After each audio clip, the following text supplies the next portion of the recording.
Darkness is not an affirmative force. It simply reoccupies the space vacated by the light. This is the Hamilton Corner on American Family Radio.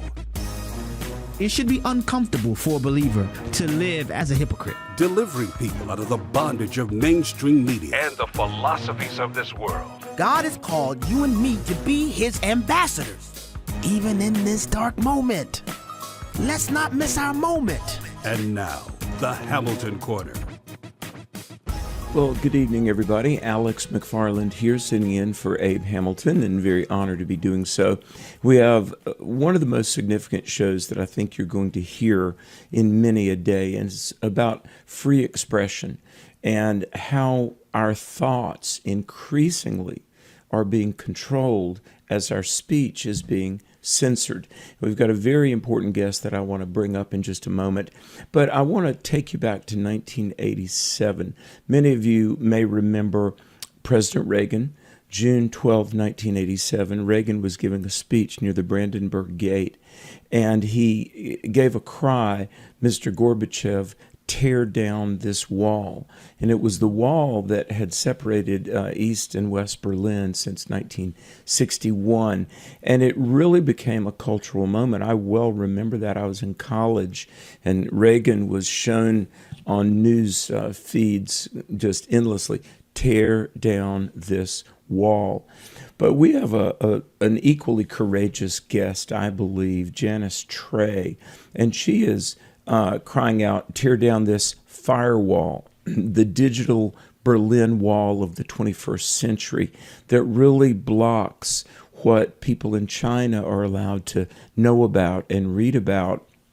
And there's a lot we could say, but we're going to talk about censorship and viewpoint discrimination in the 21st century internet world. Janice Trey is the board chair of the Epoch Times and NTD television out of New York City. She's an expert on big tech censorship and just the free communication throughout the world and U.S.-China policy. And she has an incredible life story herself. But Ms. Trey, it's a great honor to have you with us here tonight on the American Family Radio Network. I welcome you. Thank you, Alex, for having me on your program. So there's a lot that I want to get into about world events and the age in which we live, but I want to hear your story. If you would, tell us your journey from China to being a leading voice for freedom in the West. Yeah, I was born and raised in the forced labor camp in China during Cultural Revolutions, simply because my parents were college graduate engineers. We were sent to very, very remote area. I was a child labor, first grade, second grade, third grade, carrying fertilizers up to the top of the hill to grow the sugar cane that financed the school. And during harvest season, I pick crops from the crop field, work hours every day after school. If I could not fill up a full bag of crops picked from the field because they use hand tools, so some crop drop on the field, I could not return to school. And that was my childhood. The school was more than 1 hour walking by foot. Walk past crop field, cemetery, up the hill. School was on the other side. And the turning point for me was my father did not have a chance to learn Christianity. As an engineer, he knows Einstein believes in God. And so he sent me to Hong Kong to study at a Christian school. My grandfather was a successful banker. He owned a bank, but was robbed by the Chinese Communist Party, and he fled to Hong Kong.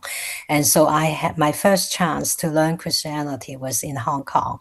And at that time, I compared the textbook of Hong Kong, China, and mainland China was Taiwan. All three locations with distinctively different stories on the same historical periods. And that was my eye-opening of like which versions was the true versions. Right. And 1989 was the turning point. My best friend was in medical school in Beijing, and he personally carried dozens of bodies, heavily injured and dead bodies of students, and that triggered me to apply for colleges in the United States. And I came as a teenager by myself, not knowing anybody in the United States, and I'm very grateful. My host family, Rhonda and Randy Goss, really took good care of me, and I study accounting, and my mentor at church told me to go for the best program, where I landed at University of Texas. And so I finished my undergraduate and graduate program without any advanced placement from high school because I couldn't take any of those. And while working 2 to 3 part-time jobs to finance my schooling, but America is the land of freedoms, and I Yes. was very, very fortunate that to breathe the free air that the opportunities was just abundance. And so my mission has been to give a voice to the voiceless, because I could have been killed in the Cultural Revolutions. I could have been killed during the Tiananmen Square massacre, June Hmm. 4th, 1989, and I could have been killed through the persecution of Falun Gong and other religious faith in China. The fact that I am alive today in front of you, Alex, and the audience, I have a responsibility to bring true freedoms. We all believe that we were created by God, Hmm. and how could people be deprived the basic opportunity to have faith? You know, Janice, your story is amazing. In my mind, I'm just picturing you as a child harvesting sugarcane and being forced to do such hard labor, and yet I look at what God has done in your life and what you have done through your work and diligence. Um, as a child, even in the forced labor camps of communism, did you have a sense, even back then, that God was with you and that God had a plan for your life? I was fortunate enough to receive paper in the balloons from Taiwan, and he talked about there was we don't ride on bicycles, we have cars, we have refrigerators, have televisions. I asked my parents, what's refrigerator? It did not exist. And there was only one television set in the entire labor camp. And there were only 2 occasions we ever watched. And that was Mao Zedong and Zhou Enlai's funeral. Everybody stood in front of the TV wearing something black. I didn't have a black dress or black thing. So we have to tear a piece of cut a piece of black cloth to wrap around the shoulder. And so my affiliation of television was funerals. It was Mm, only when I went to Hong Kong that, wow, there were cartoons, there were news, and there were so many things that television can communicate. And it was a really, really special when I went to Hong Kong, sing hymns sure. and all that, and that's versus compared to Cultural Revolutions, um, the only song you can sing were lyrics that changed to praising Mao Zedong as the rising suns, and no classical music, no Beethoven, no Mozart, like none of that.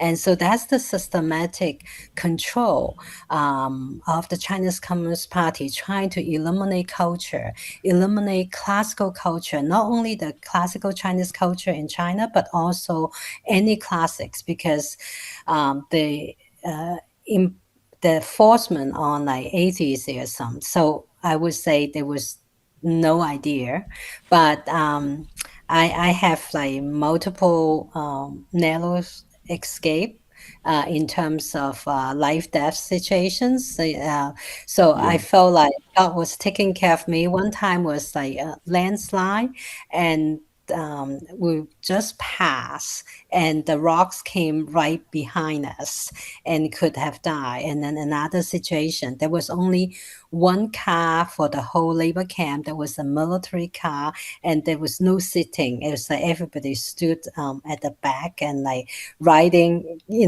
on. It was just it was like kind of a open truck types, and you stood at the back, and my dad almost died in when there was a tree that the branch was like flipping over, and so in some way I felt like that the fact that I exist, God must have giving me the chance, and I do Yes. appreciate, and then I also appreciate anyone that I encounter out of 8 billion people, whether you're an audience or whether with Alex being the interviewer. God has put us together, and Indeed. Indeed. I've got to ask you, as you came to America and you experienced not only the freedom but the prosperity, at what point did you realize that there is a powerful movement on the left to take us away from constitutional freedom to socialism / Marxism / and I've seen this, Janice, on 200 university campuses where I've spoken overt communism, American academics, and many students that are very impressionable, professors that want us to become communistic.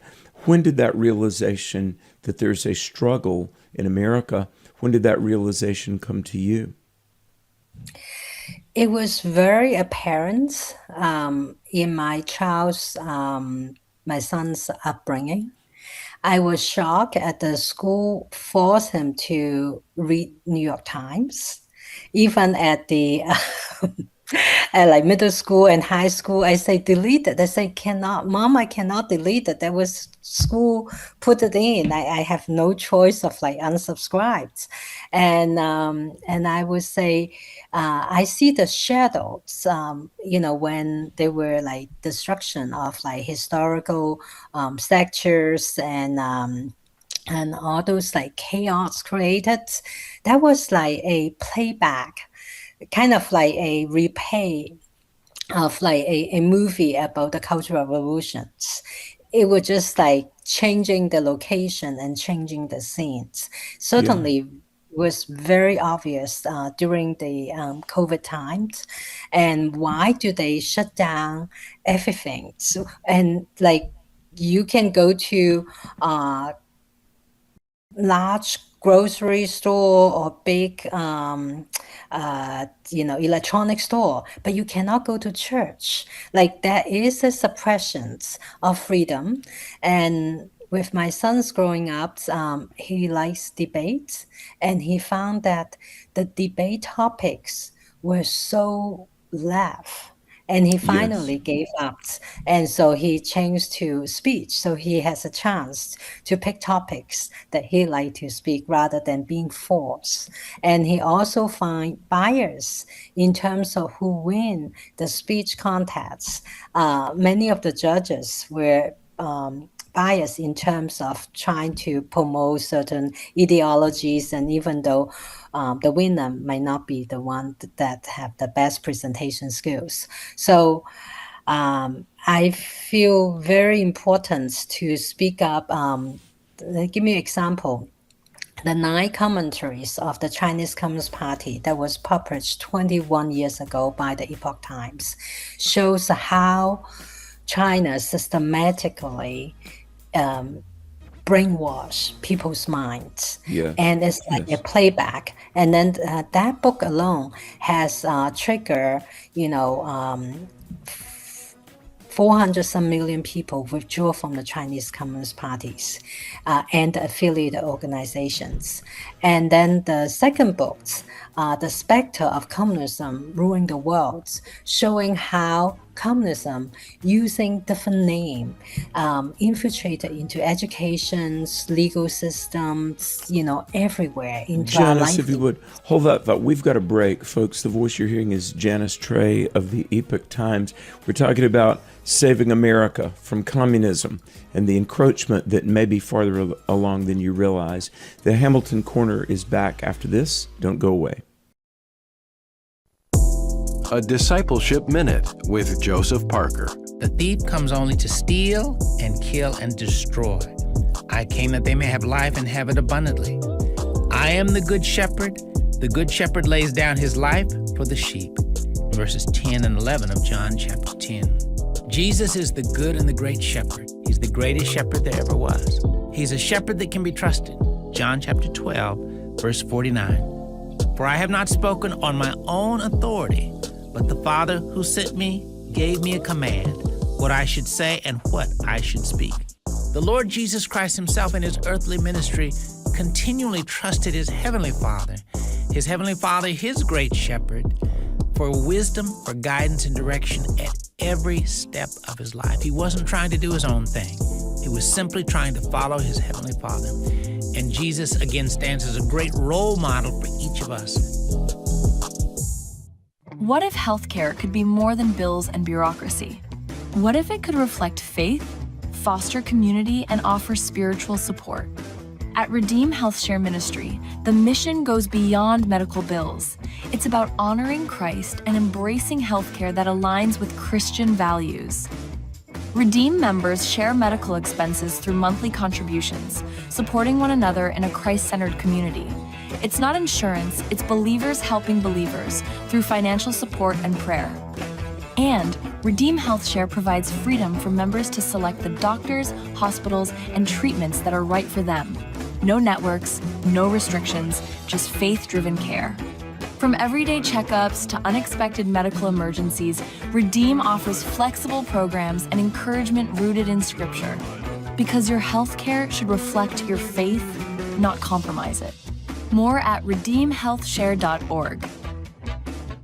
Biblical marriage in America was once considered sacred, even according to the law. Marriage itself, one man and one woman, with legal enforceable duties towards their children, had a structure that reflected a Judeo-Christian tradition, and that was enforced in law. Laws used to be based on religion and morality, but what about today? Religion and morality have almost become this toxic word that you can't talk about in government, right? Anything religious and moral, that's just going to have to be the churches. In the next AFA at Home, Walker Wildman and his guests take an in-depth look at strategies that will help restore state authority over marriage and morality. That was the standard. That was the norm. Rule. That was the norm for most of the history of our country, and the court's given us an opportunity to return to that. Catch Episode 8 of AFA at Home when it hits AFA Stream on January 8th. You can watch it free for 1 week. After that, it'll be available exclusively at the Great Commission partner level. Set up your free account today at stream.afa.net.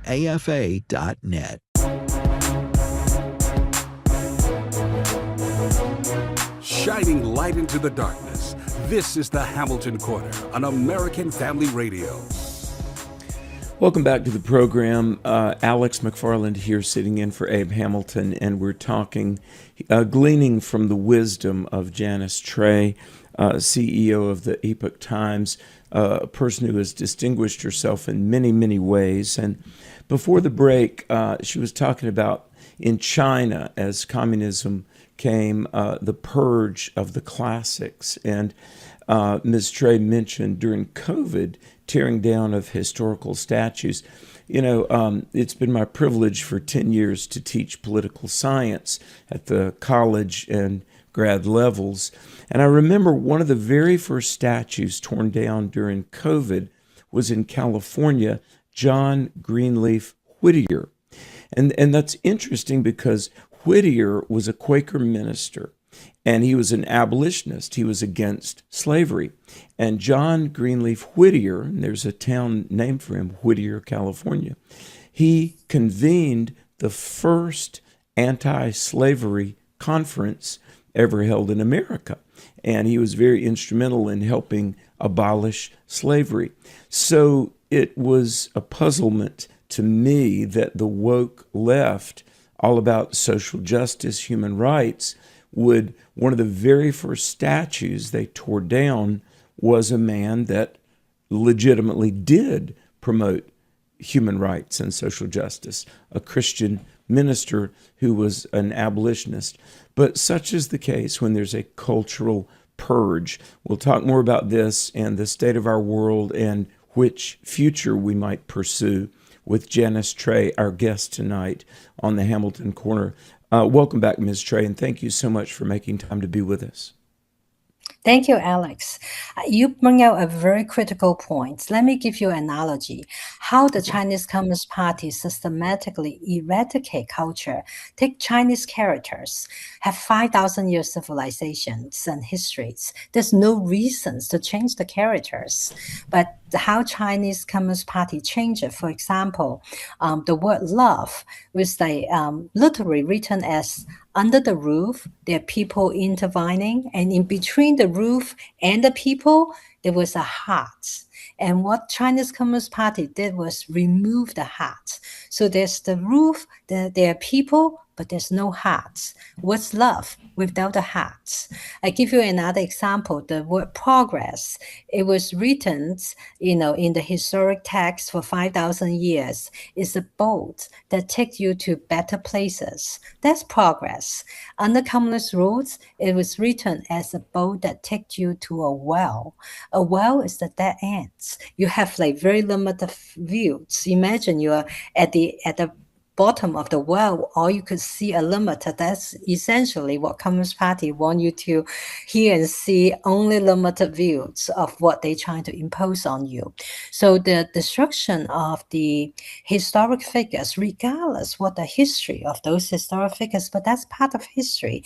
And we should learn from, good or bad. Those are things that we should learn from. There's no reason to erase histories. And if someone attempted to erase history, that means they have something to hide. Just like the internet, why not let Chinese people, billion people, they are capable to go online and search the World Wide Web and see what's going on. But in China, there was censorship. So if in the Chinese version of the browsers, if you enter say Falun Gong, you actually get an anti-Falun Gong.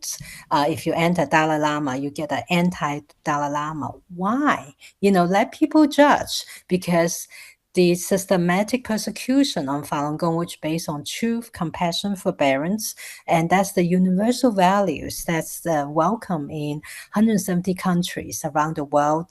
And the United States has passed multiple resolutions, respect Falun Gong and honor Falun Gong. And the founder has been nominated for Nobel Peace Prize for multiple times. Why not let people choose what they believe? Mm-hmm. That's the elimination. At the background, you see the Shenyun calendar, and Shenyun Performing Arts present China before communism, 5,000 years civilization in 2 hours, 15 minutes, with a world-class classical Chinese dance, with a live orchestra integrated, when to a Western symphony with the unique Chinese musical instruments.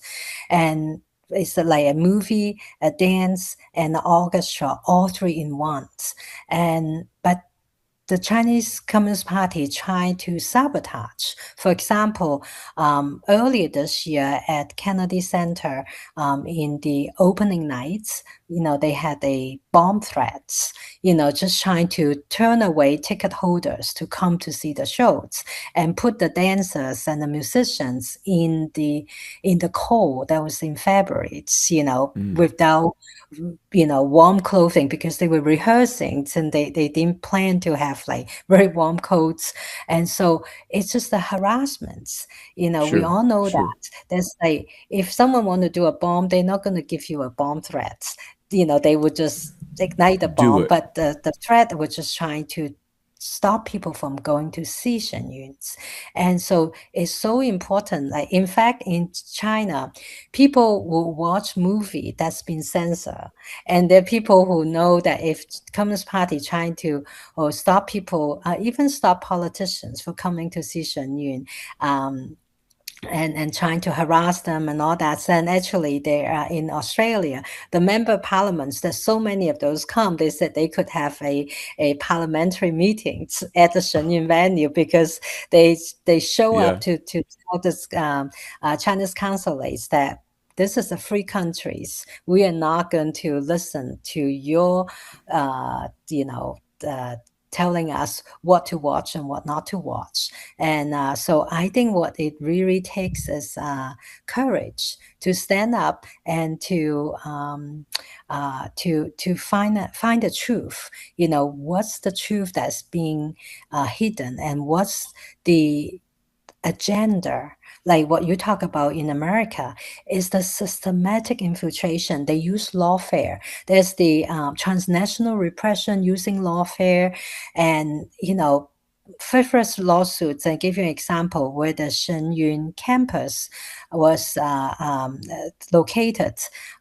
They trying to bribe the IRS agents to remove the nonprofit status, and the FBI Yes. agent involved, and so they found out, and at the end it was charged the people who was doing criminal activities. And so that shows the extent, and it may come very invisibly, through the various censorships, through big tech and American companies. Sometimes we may not know that what been censored, what have they suppressed us from viewing.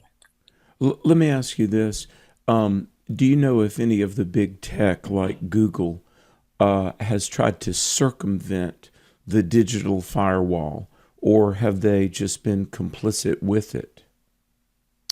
The censorships, take an example with Epoch Times. I'm the board chairs, and I pass the baton on the CEO roles to my developed trained successors. And during my CEO times, I have filed a official complaint with the Federal Trade Commissioner, and showing how Google have removed Epoch Times from Google News, and so if you're not subscriber to the Epoch Times, you won't find the articles. Every day, Epoch Times produce over 200 original articles, over 5,000 per month, but you couldn't find it. And so that's the level of censorship. I give you another example. Facebook in 2019, July 2019, we have like 9 million views, and actually we have like 60 million followers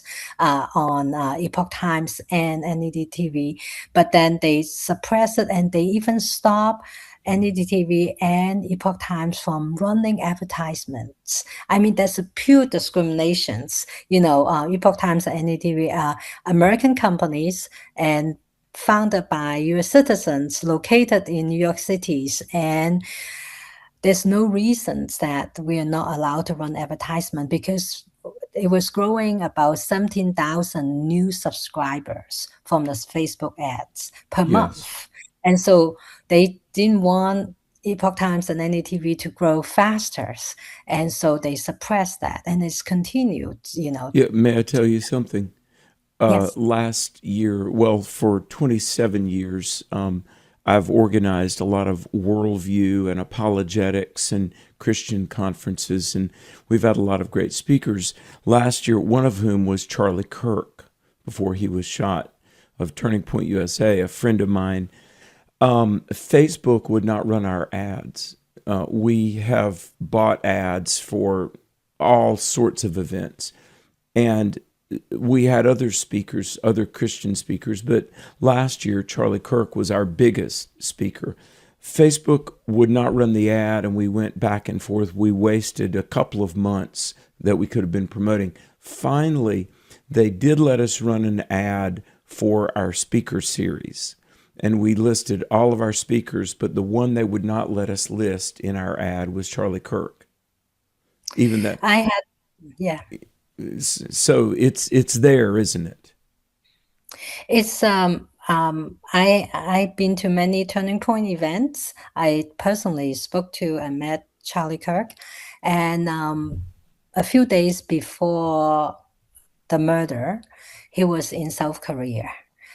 he was astonished to find out about the infiltration of the Chinese Communist Party in South Korea.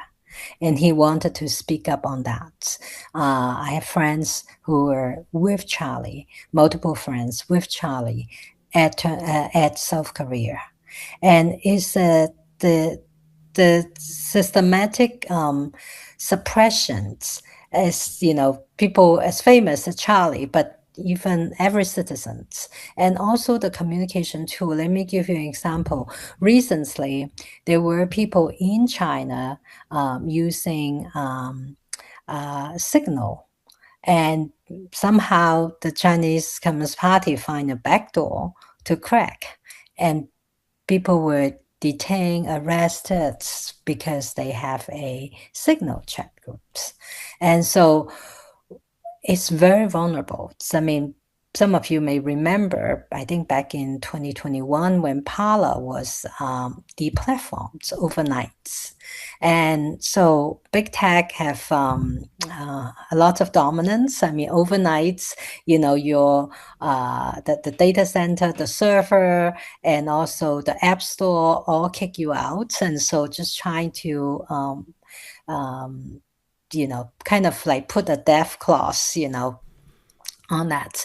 And that's why tools like SafeMeet, SAFEMEET, it is a very, very powerful, secure communication tool. End-to-end, it says own server and own data center, and the encryptions will encrypt all the, phone call, chat, video conferencing, file sharing, everything frame by frame in the encryption mode. So you can be assured that none of those information could be infiltrated or could be hacked. And the way they require a local key, so the contents will always stay with you only. The SafeMe company does not have it, and it does not use cell phone. So there's no location tracking because it's not about making money. Unlike, say, WhatsApps, they use phone number because they can track your location, they can put advertisements. And cell phone is very vulnerable for hacking. And so that's why SafeMe is a powerful tool to for people who want to communicate securely and safely. And I shared the SafeMe tool with Yako. His sister was human trafficked for 6 years. And he spoke up about her sister was eventually free, and he does a lot of counseling for those victims of human trafficking. And even after they regain freedom, they are always afraid of being tracked. And so having the tools like SafeMeet, is a great solution. And anyone are welcome to go to Apple Store or Google Store and just find SafeMeet, or go to websites safemeet.us and able to get the tools. It sounds simple, but think of like a single tool that combine phone call, chat, video conference, and file sharing in one single tool that also remove vulnerability when you're using different platforms and different tools. I want to ask you a question, and we'll have to come back on the other side of the break to do this justice. But the 2024 election, it was Biden, then it wasn't Biden. And, on a Thursday, Joe Biden, he basically said, there is no way I'm going to leave this race. And yet Sunday, he had left that race. And without winning any primaries, Kamala Harris, in very undemocratic fashion, was made the nominee. We'll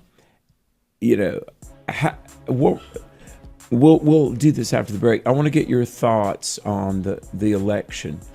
And this is Alex McFarland. Janice Trey, before we take this commercial break, is there a website you would like to direct people to?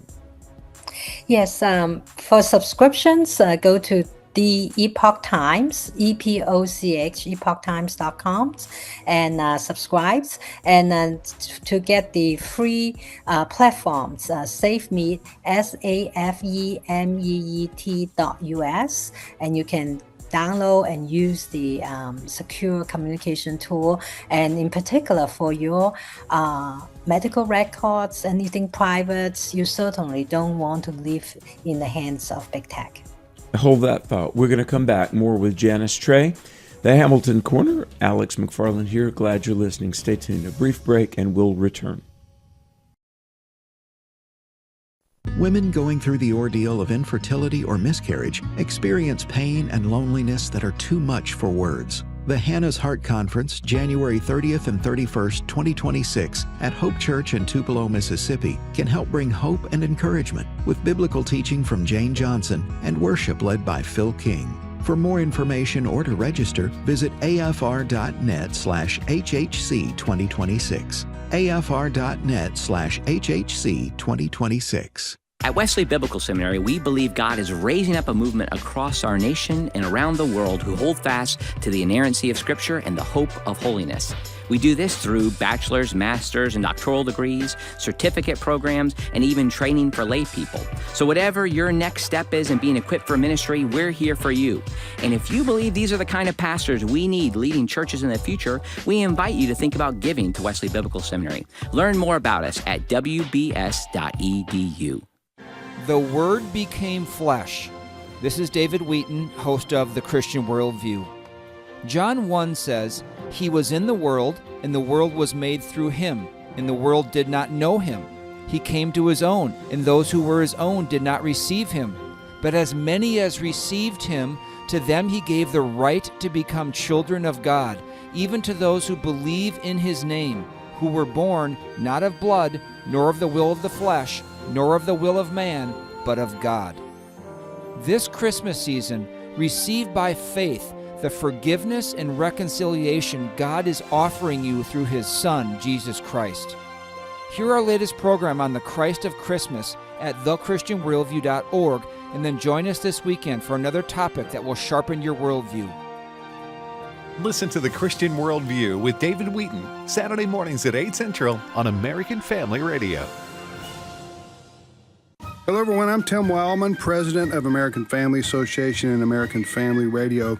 A vacation with a purpose. That's what we call our tours here at American Family Radio, American Family Association, because we go and we see and we do, and we have great fellowship and fun and food, but we also have a purpose in visiting the places we go to, a spiritual purpose, a historical purpose, and that's going to include our tours in 2026. Here are the tours. We're going to Washington, D.C. We're going to George Washington's Mount Vernon. We're going to Colonial Williamsburg, Jamestown, and Yorktown.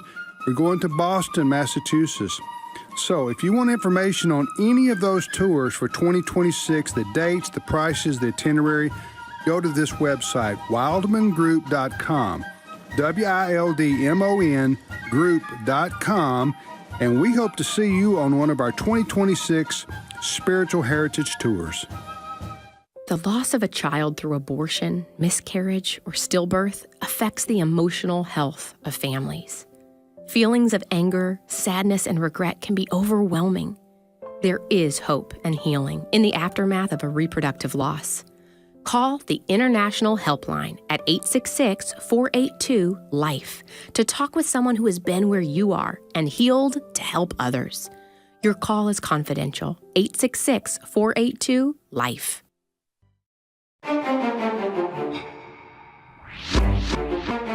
The Hamilton Quarter podcast and one-minute commentaries are available at afr.net. Back to the Hamilton Quarter on American Family Radio. Welcome back to the program. Alex McFarland here. Before we resume our conversation with Janice Trey, I remind everybody we have a live show called Exploring the Word, heard Monday through Friday, 3 to 4 Central, 4 to 5 Eastern. And then my own website, which is alexmcfarland.com. We've got a great 26 of events all around the country. Our summer youth camps growing every year. But also, if you would, twice I will be at the Cove, the Billy Graham Training Center in Western North Carolina, to do Bible prophecy studies, apologetics, God and country. We would love to have you there. Please, if you would, check out alexmcfarland.com. Well, I am just loving our conversation with Janice Trey and her amazing story, but also her challenge to that we need to value our freedom and be aware that the censorship and the religious discrimination and viewpoint suppression that is going on in China, it could grow here in America, and that we need to call President Trump to tell President Xi Jinping to tear down the digital firewall and bring genuine freedom of speech, freedom of thought, and religious freedom to China. But Ms. Trey, I want to thank you for being with us, and really thank you for your diligence and your commitment, not only to journalism, but to Christ and to truth. You're quite an inspiration, and I thank you. Thank you, Alex. And when I watch your episode about hope, I mean, it really resonates with me, because think of like if President Trump speaks, the persecuted Christians around the world will listen, and will listen with hopes. It's not only in US, but it's really around the world. And if you think of opportunities to end communism, this is probably the best time ever, with a president who is courageous to speak up, and with the Secretary of State who has been unwelcome by the communist regimes during his senator tenure, and also with family Cuban backgrounds. There's actually no true freedoms until we end communism once and for all, because there is the threat from the nuclear power from North Korea, and there's also Cuba is so close to the United States. Back then, the JFK stopped it, the crisis, but bad actors can use Cuba as the staging place. And so only when we remove communism, which is antichrist, and then we have freedoms. The Great Firewall in China doesn't only block the code, it blocks solidarity. It cuts human from itself. It's only with moral leaderships can reopen the channels that make humankind flourish. And, we are all like brothers and sisters around the world.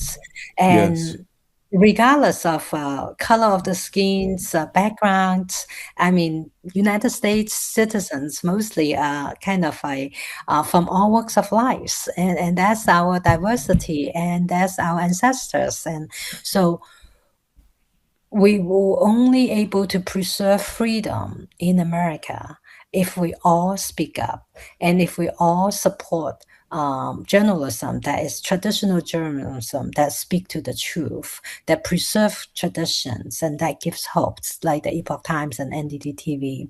And it's also important that we have to preserve the God-given opportunity to be reconnected with the divines, regardless of the label or naming, whether someone is Buddhist, Tibetans, or Falun Gong practitioners, or Catholics, or Jewish. It is really about our opportunity to look into faith and to be reconnected, to the divine. And that is mission critical. And asking Xi Jinping to tear down the digital firewall is a very, very simple act.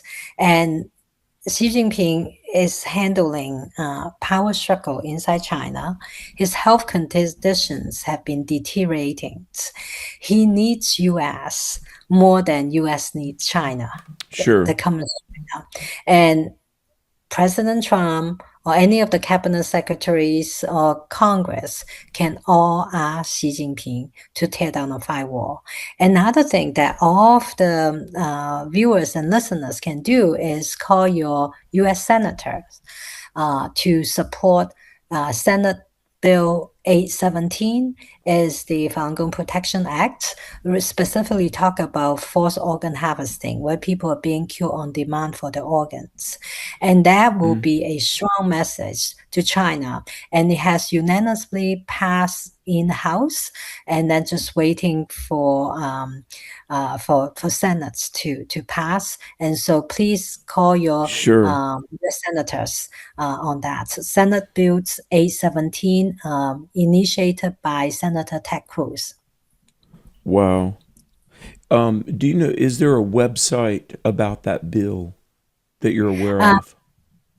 So by search on the Senate Bill 187 will pop up the information. And another website that you can read more about is called DAFOH, Doctor Against Forced Organ Harvesting, that have tons of information. And for almost 20 years, the forced organ harvesting has been ongoing. People are being killed on demand. And when a regime will kill people on demand for the organs, they don't respect lives. No. So imagine they may not put the right tissue match. They will match the blood type, may not match the tissue type because they want to make money. So it's high risk for even patients to go to China to get the organ transplants. Many of those die, soon afterwards. And so it is a importance. Life is most precious, and nobody should be killed. Of course. What concerns you more, the rise of communism or the rise of Sharia law here in America? Oh yes, it's I don't take for granted the American freedoms, the constitutions, and also how America is founded. They came from the Mayflower because they pursue religious freedoms. And if we let bad actors to infiltrate and stop us, from, and I was very surprised that, in schools, in many schools, you were not allowed to, publicly pray or, having the 10 Commandments, now have some changes in some states. But, this is the country that was founded on religious freedoms. Yes. All presidents, when they took the oath, they have their hands on the Bibles. And, in the money bill, in God we trust. But are we living that? Are we trying to help other people around the world, whether it's Chinese, whether it's like the persecuted Christians, in Nigeria or in China, or those who want to have faith, like the Falun Gong practitioner in China, or the Christians in North Korea or in Cuba, everywhere. And so it's our responsibility. I would say it's our job to honor God and to enable other people who are being persecuted to have the chance, like as simple as take down the digital firewalls so that free flow of information, rather than in a totalitarian regimes like the Communist Party, it's not only misinformation, it's disinformation, it's manipulations, and it's totally distorted pictures. And if we don't take actions, it's just like a cancer cells.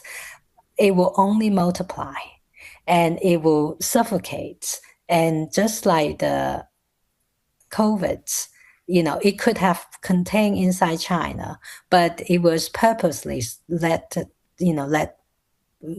patients travel outside China and spread to the world.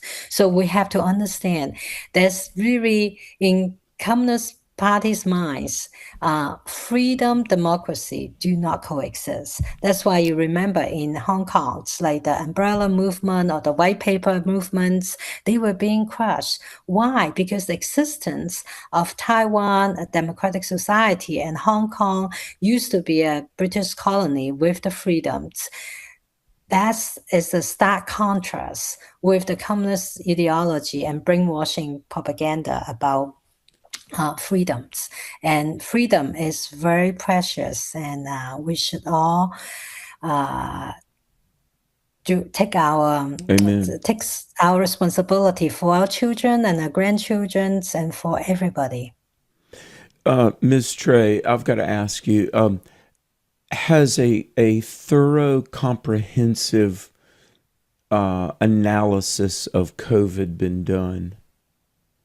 I mean, everything that was because frankly, I think it was really a dress rehearsal for global totalitarian control. Really.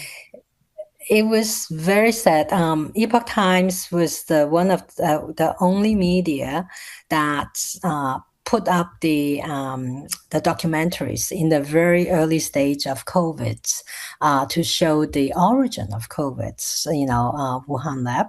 And also because Epoch Times continue reporting. In fact, Epoch Times reported about a pandemic in China in December 2019, a few months before the rest of the world knew. We have received tons of thank you and appreciation letter from our readers who read Epoch Times on VPN, and while they traveled to China, they changed the return flights and were able to leave China before the lockdown. When their relatives and colleagues who were on the schedule, same return flights, who didn't make the change on the flights, they died of COVID in China. So timely information save lives. I think it's still during COVID times, we have reporters on the ground in China. We don't just take the government statistics. We actually went to cemeteries, we went to funeral homes, we went to hospitals, we interviewed nurses, doctors when they got home, and so, for security reasons. So we have tons and tons of information, but Epoch Times and NTD were suppressed by the big tech. And so they put labels, say that we were doing misinformation, disinformation, when we were simply telling the truth. So what you talk about, a dress rehearsal, I don't think most people are prepared for another pandemic. And I think we need to be prepared because our electric grid is very vulnerable for attacks, with drones. Most of the drones, the largest market share of drones are produced by China. And with drones, you can easily carry poisons and drop it to reservoir, drop it over farmlands, to poisons, the food supplies. We live in a very vulnerable time. And that's why ending communism, ending information blockage, and that's where we have true transparencies. And that's when our lives have, a better protections with rule of law rather than totalitarian regimes that is not only ruling China, but using multiple methods, transnational repressions to force other countries and to infiltrates and basically using monetary tactics, to influence many media out there. So I would ask the viewers and the listeners to really think twice of what you may hear, because the truth, like what Epoch Times and NTD have been reporting and oftentimes being suppressed. So subscribe so that you won't miss critical information. In fact, we report the SARS respiratory disease 3 weeks before Beijing admitted the pandemic, and Wall Street Journal acknowledged that. And so timely information could save lives. Ms. Trey, thank you so much, and I appreciate that. And folks, I'm reminded of a quote by Benjamin Franklin. Benjamin Franklin said, "Everybody loves the fruits of freedom, but few are willing to tend the tree that bears the fruits." Remember, preserving America, it's all of our privilege and duty. Pray for God and country. Thanks for listening. Blessings today and in the new year. Be bold. Stand for truth.